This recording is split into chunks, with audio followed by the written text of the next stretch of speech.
Welcome back to the show. It is time to talk Hog Hoops with our Arkansas basketball insider, Kevin McPherson. He joins us over the phone. And Kevin, what do you know so far about how the basketball team is doing in training camp right now?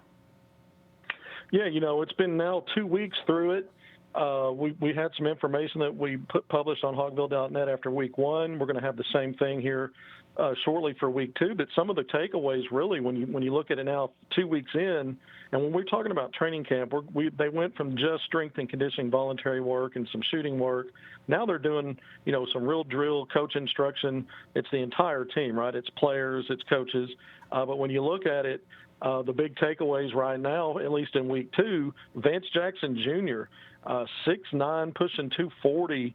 This guy's a versatile perimeter player. He's going to be counted on to rebound and defend as a forward too. But on the offensive end, the reports have been really good, especially specific to his shooting. But of late, in this past week, Arkansas actually tried him out at that point forward spot. So what that means is he's running the offense as a primary handler out front, likely playing through scenarios like pick and pop, pick and roll, but, as a playmaker, not only for himself and for others. And that's a role that Mason Jones played a lot for Arkansas last year. And we saw his versatility, how, that helped lead to him being the co-SEC player of the year. Of course, he was the league's leading scorer, and he's moved on to the NBA. But if Arkansas can find a piece like a Vance Jackson, we'll see where this goes. But he did get some run in this last week at the point forward spot. And then the freshmen, I keep hearing, sources are telling me that these guys just continue to stand out. And I think when you start thinking about the terminology that Musselman and the NBA look that they have and the terminology they use and the fast-paced offense, the freshmen have been able to keep up. That's not always the case when you transition from high school to this high major level, but so far so good there. And we know that they're talented, skilled. They have the high basketball IQ or floor IQ, and those things continue to impress onlookers is what I'm told there. The other thing is you keep hearing about the other grad transfers. We just mentioned Vance Jackson Jr., but you've got Jalen Tate and Justin Smith. Continue to hear good things about both of those guys. Jalen Tate, let's talk about him. 6'6", kind of thought, the transfer from Northern Kentucky, kind of thought to be a similar type player to Jimmy Witt and bringing that defensive value, three-time Horizon League defensive team, but a slasher kind of like Jimmy Witt on the offensive end who can kind of be that combo playmaker that can kind of be your combo point guard.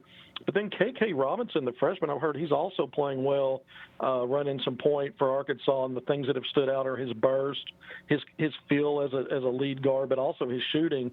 And then just kind of touch on a couple of more things as we get through this.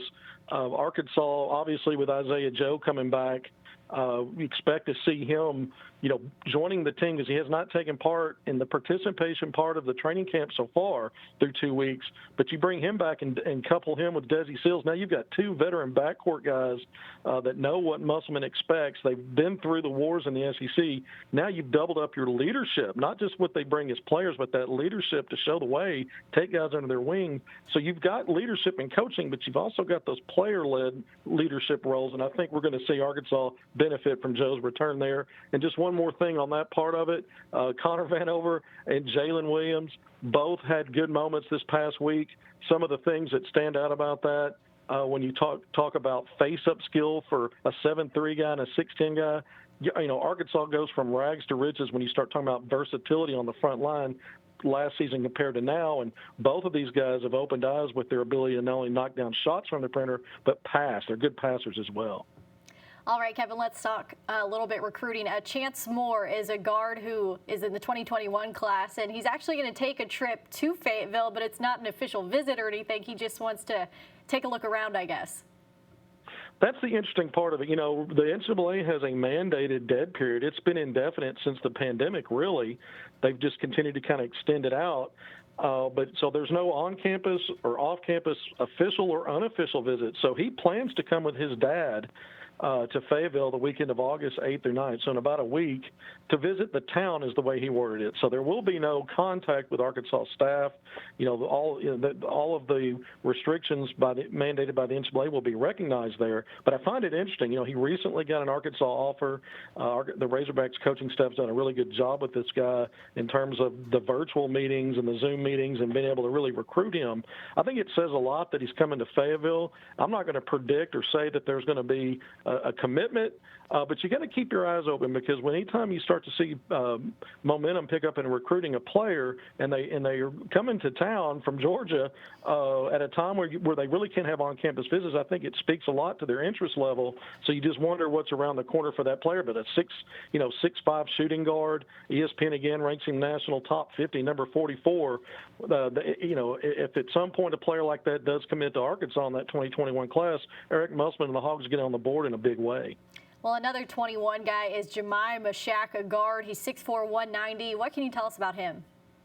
A California guard, and you start thinking about Eric Musselman and his experience coaching out west, not only in Nevada but in California, his ties there, and then David Patrick, who just left UC Riverside as a head coach for the last 2 years, again California. And you look at Arkansas reaching out and expanding the recruiting base and trying to reach into California. And Meshach, he's already impressed with Arkansas's fan base that started reaching out to him, on Twitter and social media once he got the Arkansas offer, and announced that last week. I believe it was Tuesday. So he's already impressed with the coaching staff and the fans. But again, it's just another example of Arkansas trying to cast that wide net in recruiting. Well, let's talk 2022. Chandler Wallace is a 6'4" guard, and he recently got an offer from the Razorbacks. Yep, top 75 national player, another guard, and a guy that, picked up his Arkansas offer just recently, really over the weekend. So Kaysen's another player. When you look at 2022, we know the in-state class is really deep, but Arkansas has not let that limit what they're going to do. And again, trying to build that national recruiting profile. So Chandler Wallace now in Texas. And again, we talked about David Patrick coming on board as associate head coach. He had years of experience at LSU and TCU before taking over that head job at Riverside. So he's got that experience recruiting Texas, and we're going to start to see maybe some teeth in that effect that he has been able to have that familiarity and connections and relationships in that state. In the past, that's been a state that's been good for Arkansas in recruiting. When you look at Oliver Miller, Lindsey Howell, Daryl Hawkins, guys that have been a big impact on the program in years past, that we could see more of that moving forward. And lastly, we've got Austin Nunez, a point guard. What are you hearing about him possibly having a virtual visit with Arkansas? Yeah, we're talking about a San Antonio player, so we're back in Texas, and he's also class of 2022, a top 50 national recruit. Signs indicate that he's going to have a virtual tour, a Zoom meeting soon. It could be as soon as tomorrow. But a 6'2" point guard, another guy that, when you start looking at Texas recruiting, I keep going back to that because I think the footprint states have always got to be important.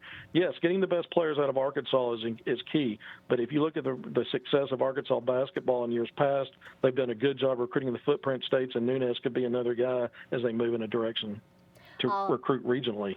All right, Kevin McPherson, thank you so much for your time. As always, we really appreciate it, but that's going to do it for our recruiting report. We've got more on the Pick Trail after the break.